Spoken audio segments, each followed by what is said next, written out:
The clean Wehrmacht myth claims the German army only fought normal battles and had no role in Nazi crimes. It says genocide and extermination campaigns were carried out by the SS alone. After the war, West German authors and former officers promoted this idea, denying the army's involvement in planning or carrying out war crimes. Even when crimes in the Soviet Union were acknowledged, blame was shifted to the SS and party soldiers. The myth began during the war through Wehrmacht propaganda as soldiers tried to present themselves positively and later as victims. After Germany's defeat, the verdict of the Nuremberg trials was misrepresented as clearing the army. Leaders like Franz Halder signed the General's Memorandum, which argued the army was separate from Nazi crimes. At Nuremberg, prosecutors presented written evidence, such as the Commissar Order signed by Wilhelm Keitel, authorizing the execution of Soviet political officers, and the Severity Order issued by Marshal Walter von Reichenau, calling for the destruction of the Jewish Bolshevik system and Asian influence in Europe.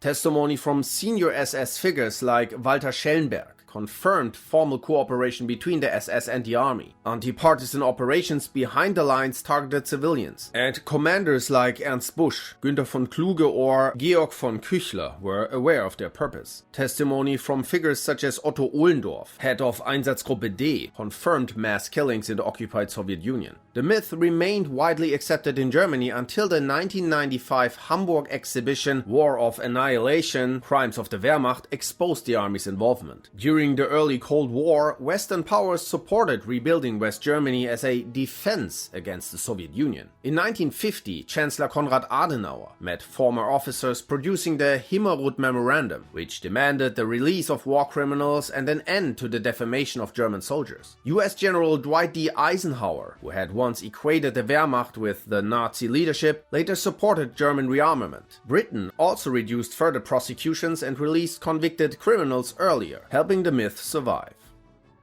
Nazi dolls. The so-called Borghild project claims Heinrich Himmler ordered inflatable Aryan love dolls for German troops in Paris to prevent syphilis infections from French prostitutes. The story says the dolls were blonde, blue-eyed, small enough to fit in a backpack, and part of a secret 1940 program later abandoned because soldiers feared embarrassment if captured. It also claims a factory was bombed by the RAF. Historians consider this a hoax. No physical evidence or verified wartime records exist. The story came from an undated article by alleged journalist Norbert Lenz, with no traceable sources, and was later amplified by sensational accounts such as Graham Donald's 2011 book Mussolini's Barber. The alleged photographs have been identified as fabricated.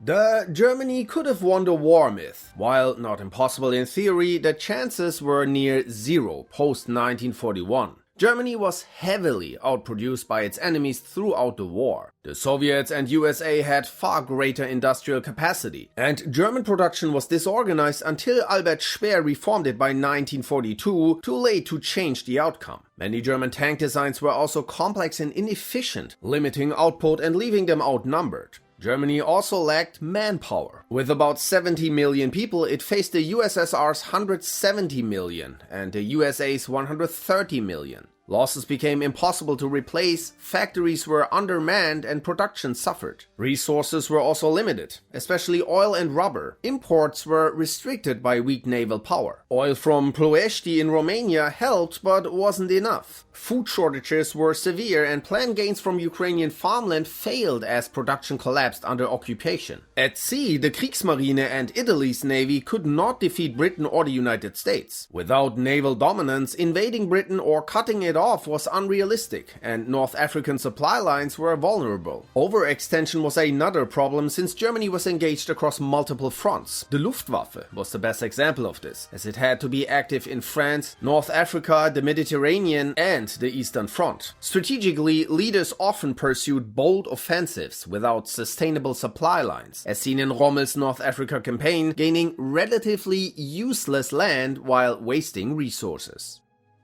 The idea that the Nazis were strict Puritans who outlawed all lovemaking outside marriage is a myth. In 1933, pornography was banned as degenerate, and masturbation was condemned in the Hitler Youth as racial suicide, a term promoted by Baldur von Schirach. However, it was not illegal. At the same time, the regime tolerated and organized controlled sexuality. The SS operated military brothels, and erotic magazines such as Das Magazin were distributed, with nudity accepted if deemed artistic. While public morality was tightly regulated, private hypocrisy was common. Joseph Goebbels had affairs, Göring collected nude images, and foreign dirty-mindedness circulated on the black market. The regime aimed to control sexuality for ideological purposes, not to enforce total abstinence. The claim that Nazi Germany imposed strict blanket gun control on all citizens is a myth. Gun policy was based on racial and political identity. The 1938 weapons law actually relaxed earlier Weimar-era rules. It deregulated rifles, shotguns, and ammunition, plus allowed Nazi Party members and government officials to acquire long guns without a permit. Restrictions applied only to handguns. Permits were extended from 1 to 3 years, and the legal purchase age was lowered from 20 to 18. Jews were completely banned from owning weapons of any kind, including ammo, knives, and truncheons. Producing arms and ammunition still required a permit, but none were issued to companies partly or fully owned by Jews. The Nazis were left-wing socialists myth, often ties to the name of the National Socialist German Workers' Party. But despite the party name, its ideology rejected Marxism, communism, and class-based socialism. Hitler openly stated that National Socialism had nothing to do with Marxist socialism. The regime also violently purged leftists, banned trade unions, and crushed communist and socialist parties after taking power in 1933. Nazi ideology centered on racial nationalism, not class struggle. It promoted the Volksgemeinschaft, a racial people's community based on shared ancestry, aiming to unite all people, workers and business owners under state direction rather than pit them against each other. Private property was not abolished and industry was not nationalized. The regime worked with industrial elites, gained support from conservatives, and privatized several state-run industries. While early Nazi rhetoric included anti-capitalist themes to attract working-class voters, their policies opposed the internationalist goals of left-wing socialism, because it rejected both Marxist socialism and liberal capitalism. While maintaining private property under state control, National Socialism is often described as a third-position ideology. The claim that the swastika was a Nazi invention is false. The symbol is ancient and was used for thousands of years as a sign of well-being, the sun or good luck in Hindu, Buddhist, Native American and European cultures. It has appeared on Mesopotamian coins, early Christian and Byzantine art, and even on 15,000-year-old ivory carvings found in Ukraine. In the late 19th century, it was widely used in the West as a positive symbol. Carlsberg printed it on beer bottles, the US 45th Infantry Division used it on shoulder patches during World War I, and Coca-Cola placed it on watch fobs. The National Socialists adopted the symbol through folkish groups such as the Thule Society, but transformed it into their own symbol, the Hakenkreuz, tilted to 45 degrees inside a white circle on a red background. This specific form became the symbol of the regime and is still banned in many countries today, while the older versions remain sacred in parts of Asia.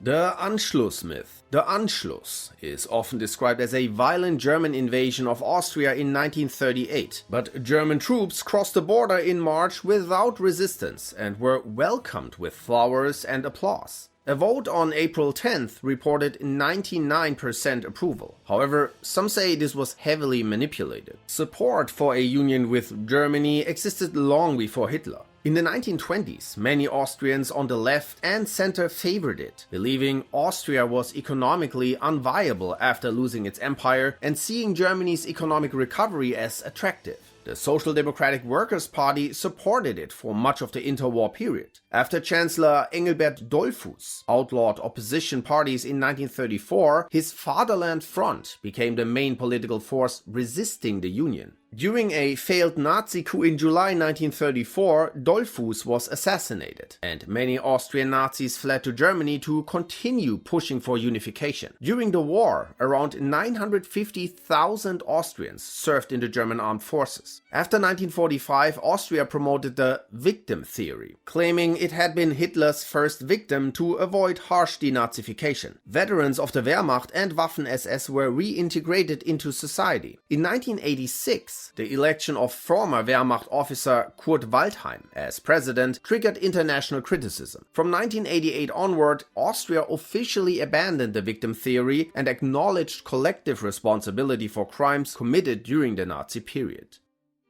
The claim that German scientists were years ahead of the Allies is exaggerated. Germany did develop advanced weapons, but they were limited, often impractical and rarely decisive. Although in some areas Germany did lead. The V-2 rocket was the first long-range ballistic missile and later influenced space programs. The Messerschmitt 262 was the first operational jet fighter, entering service slightly before Britain's Meteor. Type 11 submarines were designed to operate primarily submerged. Germany also had early infrared night vision devices and guided anti-ship missiles. Infantry weapons like the MG-34 and 42 were highly effective. However, many wonder weapons, how they were called, were inefficient or too late. The V-2 was extremely costly and inaccurate. The Me-262 was delayed by Hitler's insistence on using it as a bomber. Projects such as the Sun Gun, the Hochdruckpumpe Supergun, the Wind Cannon and the Focke-Wulf Triebflügeljäger were abandoned, failed or never built. Complex designs like the Tiger tank were over-engineered, and claims of Nazi UFOs or secret anti-gravity tech are post-war inventions with zero documentation. The Allies surpassed Germany in radar, electronics, computing, heavy bombers and atomic weapons. Post-war integration of German scientists and wartime propaganda helped create the myth. The idea that the Gestapo, Germany's secret state police, was an all-knowing force with agents everywhere is a myth. While feared and effective, it was small and relied heavily on the public. In 1937, the Gestapo had about 8,000 officials for over 60 million people. Even later, with around 32,000 officers for 80 million people across the Reich, it remained understaffed. In cities like Köln, there were often fewer than one agent per 10,000 citizens. Most never even encountered the Gestapo unless politically active. Around 80% of investigations began with voluntary denunciations from ordinary citizens, often driven by personal grudges. Nazi Germany is often described as a self-policing state, where social control depended more on civilian reporting than constant surveillance. The image of an all-knowing secret police was strengthened by Nazi propaganda and fear. The possibility of being reported by a neighbor created conformity more effectively than manpower ever could. The claim that the Nazis were the first to ban smoking is a myth. Anti-smoking movements existed long before. In 1604, King James I of England wrote a counterblast to tobacco, and anti-tobacco campaigns were active in the United States by 1904. Hitler had been a heavy smoker in his youth, but later supported anti-smoking efforts. The regime launched a nationwide campaign, restricted tobacco advertising, banned smoking in public transit and schools, plus regulated restaurants. Smoking was restricted for women and uniformed officers, yet cigarettes were widely distributed to Wehrmacht soldiers. However, tobacco itself was never banned. By 1941, tobacco taxes made up 1/12 of state income, making it too important for war funding to prohibit. The Hitler was vegetarian myth. This claim is partially true. Before the mid-1930s, he ate meat, such as sausages and liver dumplings, so he wasn't a lifelong, strict vegetarian. But most agree he shifted toward a meatless diet later due to chronic indigestion. His secretary Gertraud Junge noted he often reacted with stomach pain when animal fat was added to meals, suggesting possible gallbladder or liver problems. His physicians Theodor Morell and Marlene von Exner also described him as nearly vegetarian in later years. Foreign diplomats between 1937 and 39 observed he avoided meat, alcohol, and tobacco. Some claimed his diet reflected concern for animal suffering, as he opposed vivisection and was disturbed by animal cruelty. Others argue his vegetarianism was exaggerated or politically instigated by Goebbels, who wanted to portray Hitler as an ascetic without vices to strengthen his image. Other interpretations claim his diet may have been driven by a psychological reaction to his niece's death rather than ethical commitment. The National Socialists called themselves Nazis. This is completely untrue. The term was originally an insult created by political opponents taken from Nationalsozialist. Before the party rose to power, Nazi was a political slur. It played on Austrian-Bavarian slang meaning a simpleton or backward peasant, and mocked the name Ignaz, common in Bavaria where the party began. Opponents of the NSDAP first used Sozi as a derogatory term for socialist, then later tweaked it to refer to the party's name. A rare 1934 article by an SS officer titled "Ein Nazi fährt nach Palästina" briefly adopted the term, but the party didn't use it at all. In the 1930s, as the party gained power, German exiles spread the term across Europe to describe the party and everything linked to it. But inside Germany, using the word could bring consequences.